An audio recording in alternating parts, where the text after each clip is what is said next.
जाती संतांची आजपे किंवा वतो न शके पाप जाया विविध तो ताप माझ्या संतांजवळ पाप नाही.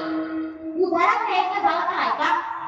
एकदा स्वानंद सुंद निवासी सद्गुरु जोग बाबा आपल्या त्र्यंबकेश्वरला गेले.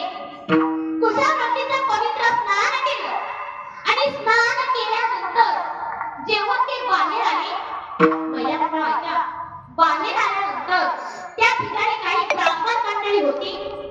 ती ब्राह्मण मंडळी महाराजांच्या जवळ आली आणि जवळ आल्यानंतर म्हणाली की महाराज आपल्या हातावरती पाणी घ्या.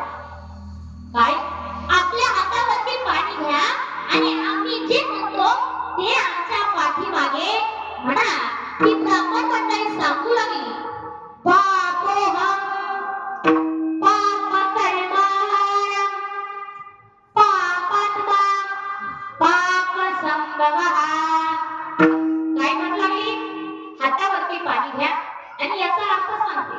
मी माझ्या उभ्या आयुष्यामध्ये जर कोणत्याही प्रकारचं पाप केला असेल तर ते असणारं पाप नष्ट होऊ दे.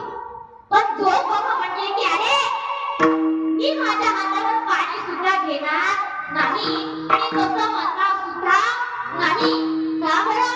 कारण माझ्या उभ्या आयुष्यात मी पापच केलं नाही म्हणून कशाला.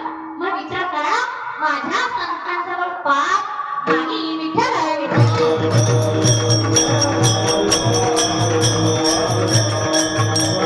ऐका, जसं संतांजवळ पाप नाही ना बाबा, तसं संतांजवळ पुण्य देखील नाही. तुम्ही म्हणणार की नाही सगळं चालतं कशामुळे? पुण्यामुळे. आणि संतांजवळ पुण्य नाही असं तुम्ही का म्हणता? तर याचं कारण आहे का बाबा? तुकोबाराय म्हणतात संतांजवळ पापही नाही पुण्यही नाही. का नाही?